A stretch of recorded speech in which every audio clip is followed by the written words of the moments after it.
रे मन राम नाम तूगा, रे मन राम नाम तूगा, राम नाम से पाप कटत है, करते करते सुख पाओ। रे मन राम नाम तूगा, रे मन राम नाम तूगा, राम नाम से पाप कटत है, करते करते सुख पाओ। रे मन राम नाम तूगा, रे मन राम नाम तूगा।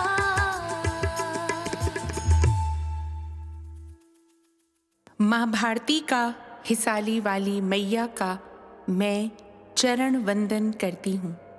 पावन चिंतन धारा आश्रम की ओर से आप सभी को जय सिया राम।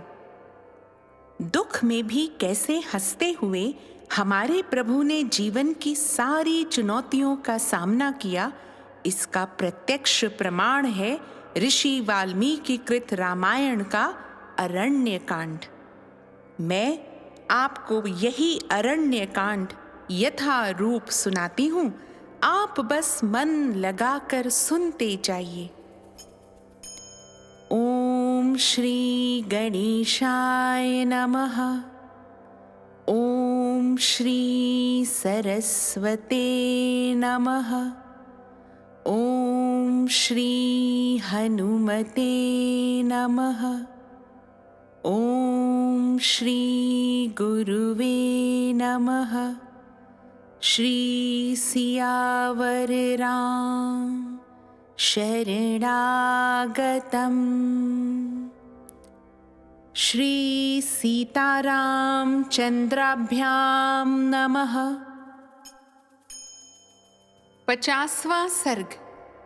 जटायु का रावण को सीता हरण के दुष्कर्म से निवृत्त होने के लिए समझाना और अंत में युद्ध के लिए ललकारना। जटायु उस समय सो रहे थे। उसी अवस्था में उन्होंने सीता की वह करुण पुकार सुनी। सुनते ही तुरंत आंख खोलकर उन्होंने विदेह नंदिनी सीता तथा रावण को देखा। पक्षियों में श्रेष्ठ श्रीमान जटायु का शरीर पर्वत शिखर के समान ऊंचा था और उनकी चोंच बड़ी ही तीखी थी।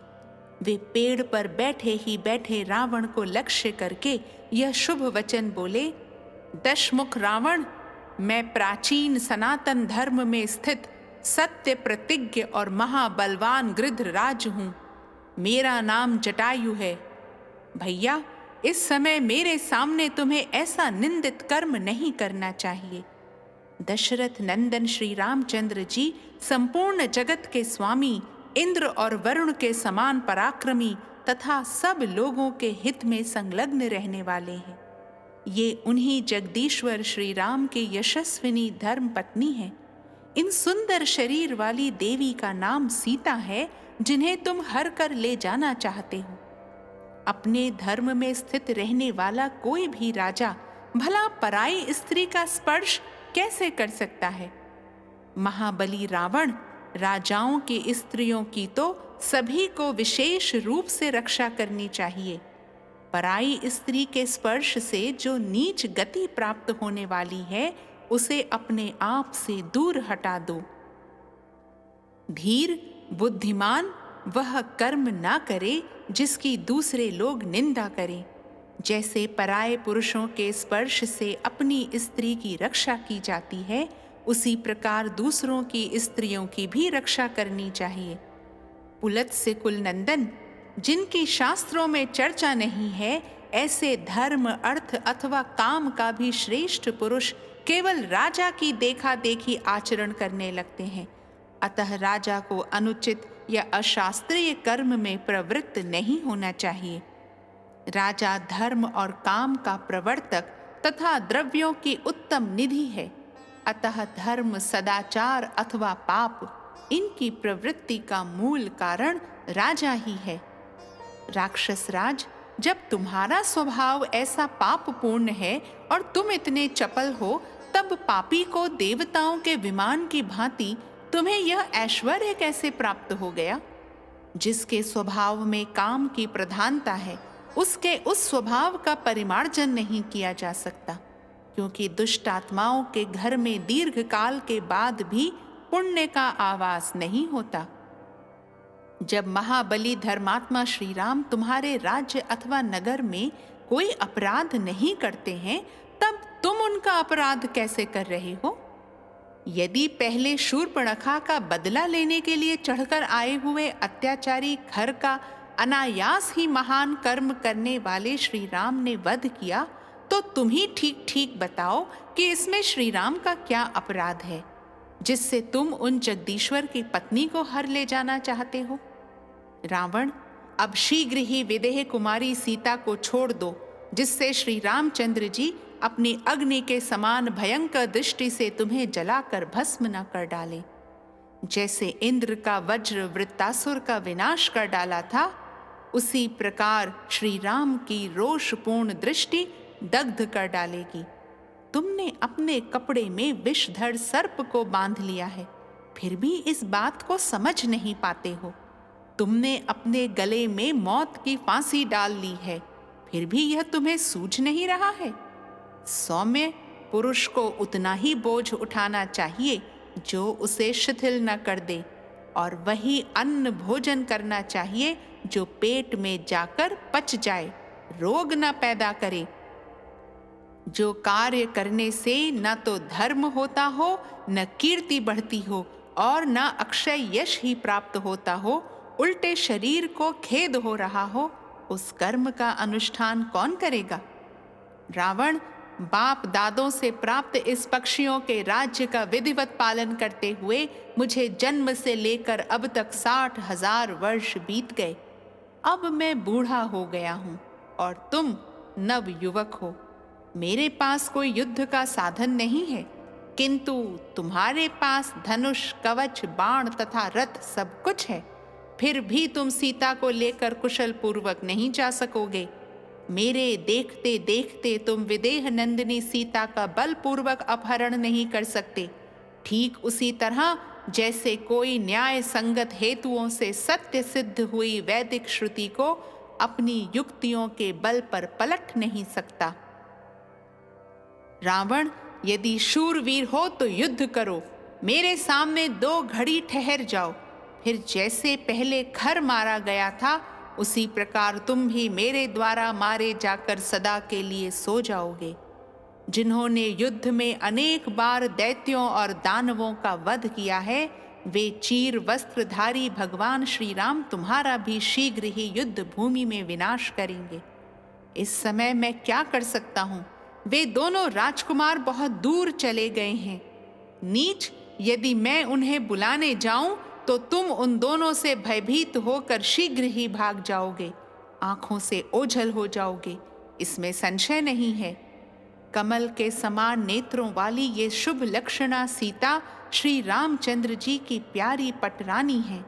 इन्हें मेरे जीते जी तुम नहीं ले जाने पाओगे। मुझे अपने प्राण देकर भी महात्मा श्री राम तथा राजा दशरथ का प्रिय कार्य अवश्य करना होगा। दशमुख रावण, ठहरो ठहरो, केवल 2 घड़ी रुक जाओ, फिर देखो जैसे डंठल से फल गिरता है, उसी प्रकार तुम्हें इस उत्तम रथ से नीचे गिराए देता हूँ। निशाचर, अपनी शक्ति के अनुसार युद्ध में मैं तुम्हारा पूरा आतिथ्य सत्कार करूंगा, तुम्हें भली भांति भेंट पूजा दूंगा। इस प्रकार श्री वाल्मीकि निर्मित आर्ष रामायण आदि काव्य के अरण्य कांड में 50वां सर्ग पूरा हुआ। लोकाभिरामं रणरङ्गधीरं राजीवनेत्रं रघुवंशनाथं कारुण्यरूपं करुणाकरं तं श्रीरामचन्द्रं शरणं प्रपद्ये।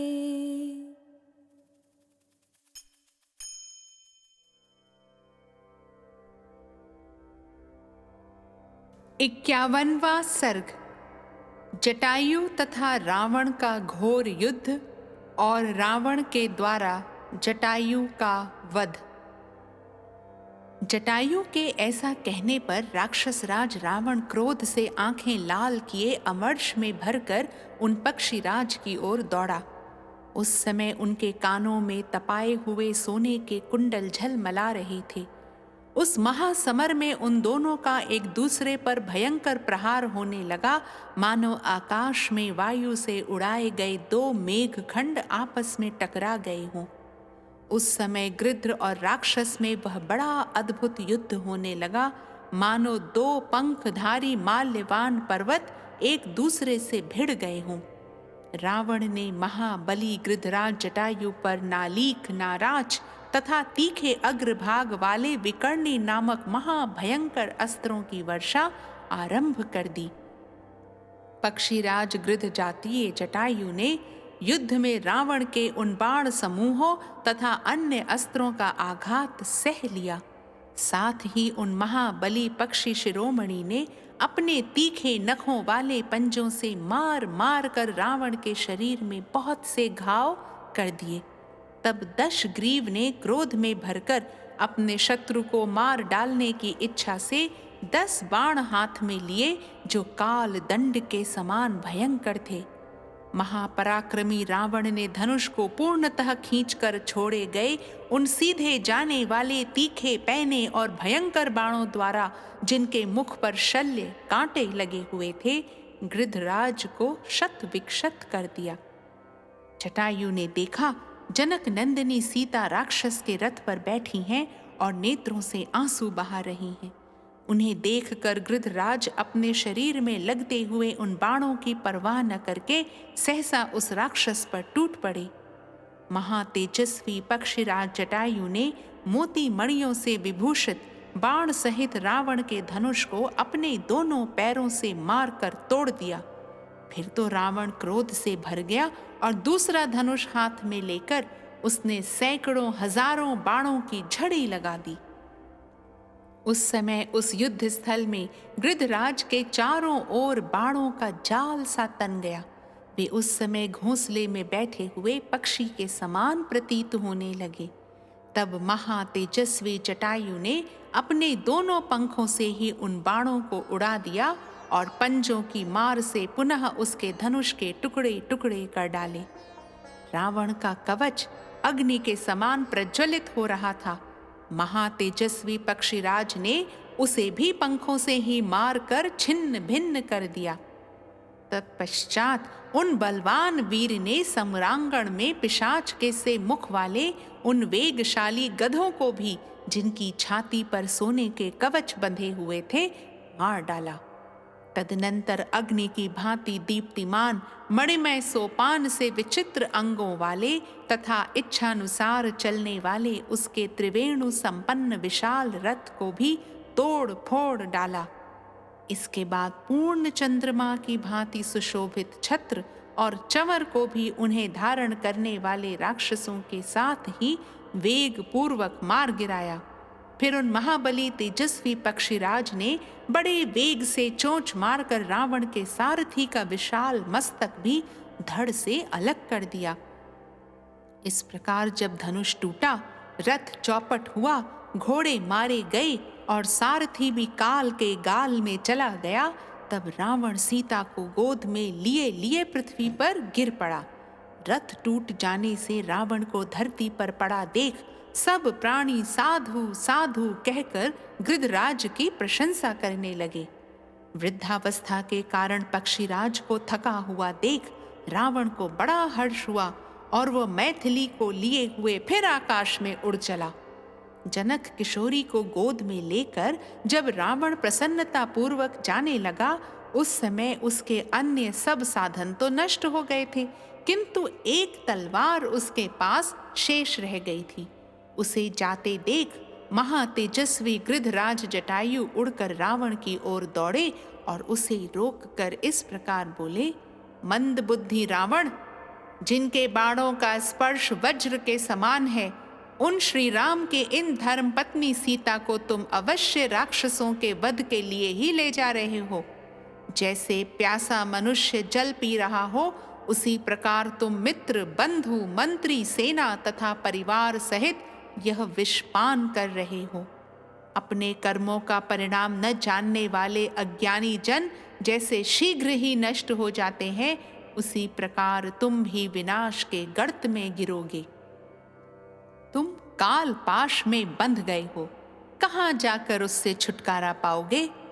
जैसे जल में उत्पन्न होने वाला मत्स्य मांस युक्त बंसी को अपने वध के लिए ही निगल जाता है, उसी प्रकार तुम भी अपने मौत के लिए ही सीता का अपहरण करते हो। रावण, ककुत्स कुलभूषण रघुकुल नंदन श्री राम और लक्ष्मण दोनों भाई दुर्धर्ष वीर हैं। वे तुम्हारे द्वारा अपने आश्रम पर किए गए इस अपमानजनक अपराध को कभी क्षमा नहीं करेंगे। तुम कायर और डरपोक हो।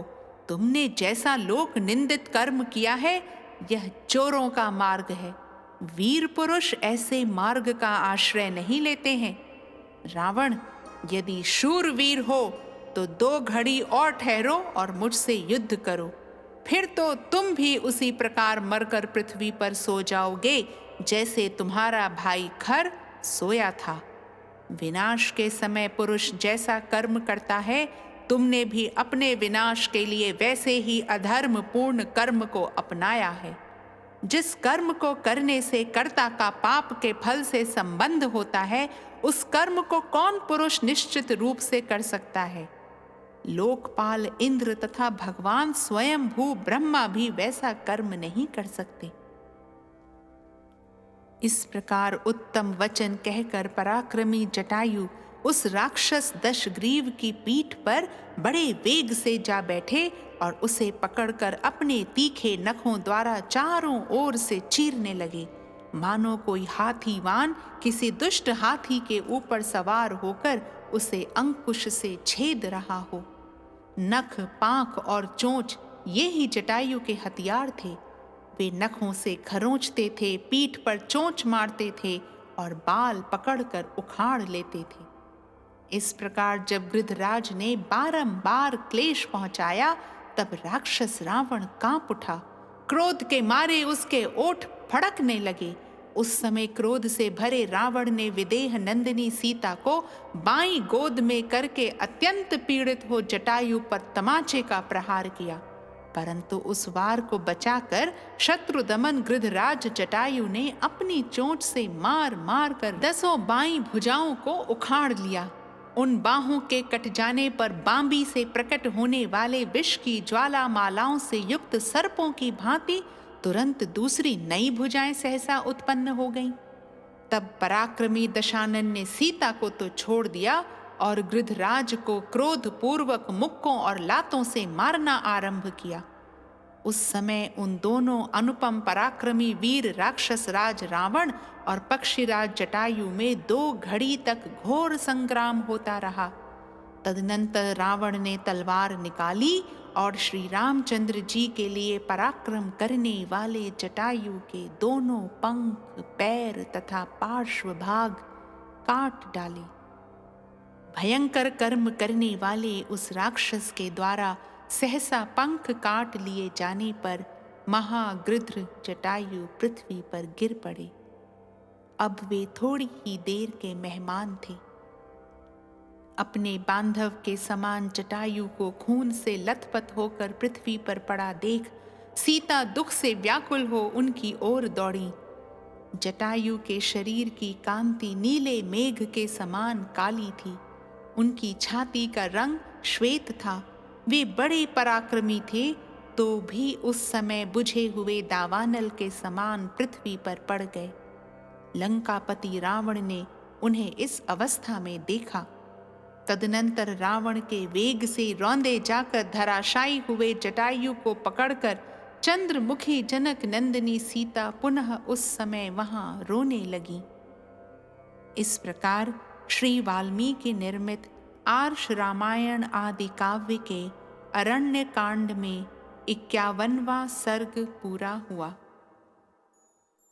लोकाभिरामं रणरङ्गधीरं राजीवनेत्रं रघुवंशनाथं कारुण्यरूपं करुणाकरं तं श्रीरामचन्द्रं शरणं प्रपद्ये।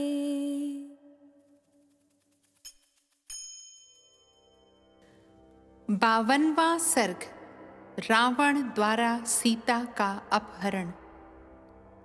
रावण के द्वारा मारे गए गृधराज की ओर देखकर चंद्रमुखी सीता अत्यंत दुखी होकर विलाप करने लगी। मनुष्यों को सुख दुख की प्राप्ति के सूचक लक्षण स्वप्न, पक्षियों के स्वर तथा उनके दाएं बाएं दर्शन आदि शुभाशुभ निमित्त अवश्य दिखाई देते हैं। ककुत्सुकुल भूषण श्री राम मेरे अपहरण की सूचना देने के लिए निश्चय ही ये मृग और पक्षी अशुभ सूचक मार्ग से दौड़ रहे हैं, परंतु उनके द्वारा सूचित होने पर भी अपने इस महान संकट को अवश्य ही आप नहीं जानते हैं, क्योंकि जानने पर आप इसकी उपेक्षा नहीं कर सकते थे। हाँ राम, मेरा कैसा अभाग्य है कि जो कृपा करके मुझे बचाने के लिए यहाँ आए थे, वे पक्षी प्रवर जटायु इस निशाचर द्वारा मारे जाकर पृथ्वी पर पड़े हैं। हे राम, हे लक्ष्मण, अब आप ही दोनों मेरी रक्षा करें। यूं कहकर अत्यंत डरी हुई सुंदरी सीता इस प्रकार क्रंदन करने लगी, जिससे निकटवर्ती देवता और मनुष्य सुन सकें। उनके पुष्पहार और आभूषण मसल कर छिन्न भिन्न हो गए थे। वे अनाथ की भांति विलाप कर रही थीं। उसी अवस्था में राक्षस राज रावण उन विदेह कुमारी सीता की ओर दौड़ा। वे लिपटी हुई लता की भांति बड़े बड़े वृक्षों से लिपट जाती और बारंबार कहती, मुझे इस संकट से छुड़ाओ, छुड़ाओ। इतने ही में वह निशाच राज उनके पास जा पहुंचा। वन में श्री राम से रहित होकर सीता को राम राम की रट लगाती देख उस काल के समान विकराल राक्षस ने अपने ही विनाश के लिए उनके केश पकड़ लिए। सीता का इस प्रकार तिरस्कार होने पर समस्त चराचर जगत मर्यादा रहित तथा अंधकार से आच्छन्न सा हो गया। वहां वायु की गति रुक गई और सूर्य की भी प्रभा फीकी पड़ गई। श्रीमान पितामह ब्रह्मा जी दिव्य दृष्टि से विदेह नंदिनी का वह राक्षस के द्वारा केशाकर्षण रूप अपमान देखकर बोले, बस अब कार्य सिद्ध हो गया। सीता के केशों का खींचा जाना देखकर दंडकारण्य में निवास करने वाले वे सब महर्षि मन ही मन व्यथित हो उठे। साथ ही अकस्मात रावण का विनाश निकट आया जान उनको बड़ा हर्ष हुआ। बेचारी सीता हा राम कहकर रो रही थी, लक्ष्मण को भी पुकार रही थी। उसी अवस्था में राक्षसों का राजा रावण उन्हें लेकर आकाश मार्ग से चल दिया। तपाए हुए सोने के आभूषणों से उनका सारा अंग विभूषित था। वे पीले रंग की रेशमी साड़ी पहने हुए थीं। अतः उस समय राजकुमारी सीता सुदाम पर्वत से प्रकट हुई विद्युत के समान प्रकाशित हो रही थी। उनके फहराते हुए पीले वस्त्र से उपलक्षित रावण दावानल सा उद्भासित होने वाले पर्वत के समान अधिक शोभा पाने लगा। उन परम कल्याणी विदेह कुमारी के अंगों में जो कमल पुष्प थे, उनके किंचित अरुण और सुगंधित दल बिखर बिखर कर रावण पर गिरने लगे। आकाश में उड़ता हुआ उनका सुवर्ण के समान कांतिमान रेशमी पीतांबर संध्या काल में सूर्य की किरणों से रंगे हुए ताम्र वर्ण के मेघ खंड की भांति शोभा पाता था। आकाश में रावण के अंग में स्थित सीता का निर्मल मुख श्री राम के बिना नाल रहित कमल की भांति शोभित नहीं होता था। सुंदर ललाट और मनोहर केशों से युक्त कमल के भीतरी भाग के समान कांतिमान चेचक आदि के दाग से रहित श्वेत निर्मल और दीप्तिमान दांतों से अलंकृत तथा सुंदर नेत्रों से सुशोभित सीता का मुख आकाश में रावण के अंग में ऐसा जान पड़ता था मानो मेघों की काली घटा का भेदन करके चंद्रमा उदित हुआ हो। चंद्रमा के समान प्यारा दिखाई देने वाला सीता का वह सुंदर मुख तुरंत का रोया हुआ था। उसके आंसू पोंछ दिए गए थे। उसकी सुघड़ नासिका तथा तांबे जैसे लाल लाल मनोहर ओठ थे। आकाश में वह अपनी सुनहरी प्रभा बिखेर रहा था तथा राक्षस राज के वेग पूर्वक चलने से उसमें कंपन हो रहा था। इस प्रकार वह मनोहर मुख भी श्री राम के बिना उस समय दिन में उगे हुए चंद्रमा के समान शोभाहीन प्रतीत होता था। मिथिलेश कुमारी सीता का श्री अंग सुवर्ण के समान दीप्तिमान था और राक्षस राज रावण का शरीर बिल्कुल काला था। उसकी गोद में वे ऐसी जान पड़ती थीं मानो काले हाथी को सोने की करधनी पहना दी गई हो। कमल के केसर की भांति पीली एवं सुनहरी कांति वाली जनक कुमारी सीता तपे हुए सोने के आभूषण धारण किए रावण की पीठ पर वैसी ही शोभा पा रही थी जैसे मेघमाला का आश्रय लेकर बिजली चमक रही हो। विदेह नंदिनी के आभूषणों की झनकार से राक्षस राज रावण गर्जना करते हुए निर्मल नील मेघ के समान प्रतीत होता था। हर कर ले जाई जाती हुई सीता के सिर से उनके केशों में गुथे हुए फूल बिखर कर सब ओर पृथ्वी पर गिर रहे थे। चारों ओर होने वाली वह फूलों की वर्षा रावण के वेग से उठी हुई वायु के द्वारा प्रेरित हो फिर उस दशानन पर ही आकर पड़ती थी। कुबेर के छोटे भाई रावण के ऊपर जब वह फूलों की धारा गिरती थी उस समय ऊंचे मेरु पर्वत पर उतरने वाली निर्मल नक्षत्र माला की भांति शोभा पाती थी। विदेह नंदिनी का रत्न जटित नूपुर उनके एक चरण से खिसक कर विद्युन मंडल के समान पृथ्वी पर गिर पड़ा। वृक्षों के नूतन पल्लवों के समान किंचित अरुण वर्ण वाली सीता उस काले कलूटे राक्षस राज को उसी प्रकार सुशोभित कर रही थी जैसे हाथी को कसने वाला सुनहरा रस्सा उसकी शोभा बढ़ाता हो। आकाश में अपने तेज से बहुत बड़ी उल्का के समान प्रकाशित होने वाली सीता को रावण आकाश मार्ग का ही आश्रय ले हर ले गया। जानकी के शरीर पर अग्नि के समान प्रकाशमान आभूषण थे। वे उस समय खन खन की आवाज करते हुए एक एक करके गिरने लगे मानो आकाश से ताराएं टूट टूट कर पृथ्वी पर गिर रही हों। उन विदेह नंदिनी सीता के स्तनों के बीच से खिसक कर गिरता हुआ चंद्रमा के समान उज्जवल हार गगन मंडल से उतरती हुई गंगा के समान प्रतीत हुआ। रावण के वेग से उत्पन्न हुई उत्पात सूचक वायु के झकोरों से हिलते हुए वृक्षों पर नाना प्रकार के पक्षी कोलाहल कर रहे थे।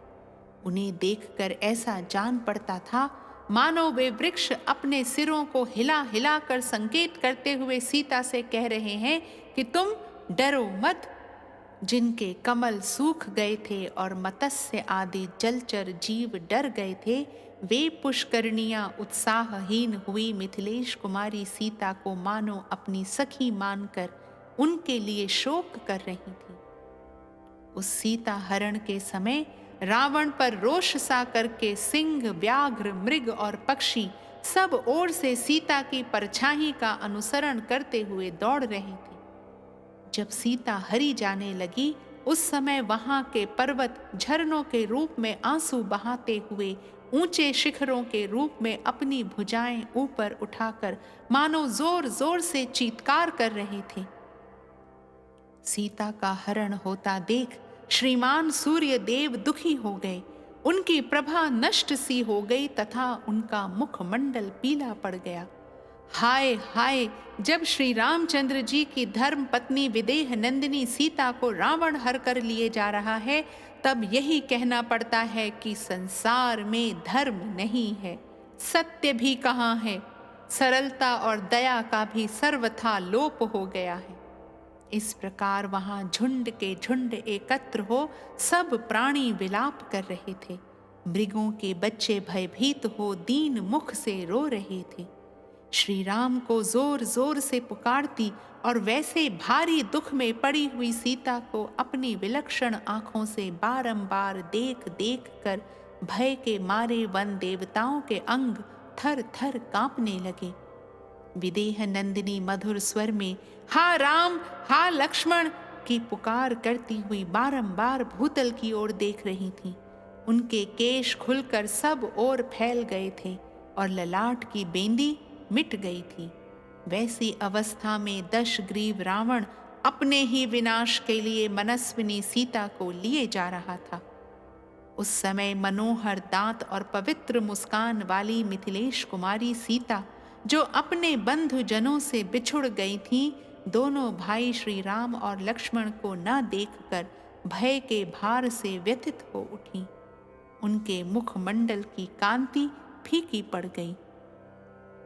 इस प्रकार श्री वाल्मीकि निर्मित आर्ष रामायण आदि काव्य के अरण्य कांड में 52वां सर्ग पूरा हुआ। लोकाभिरामं रणरङ्गधीरं राजीवनेत्रं रघुवंशनाथं कारुण्यरूपं करुणाकरं तं श्रीरामचन्द्रं शरणं प्रपद्ये।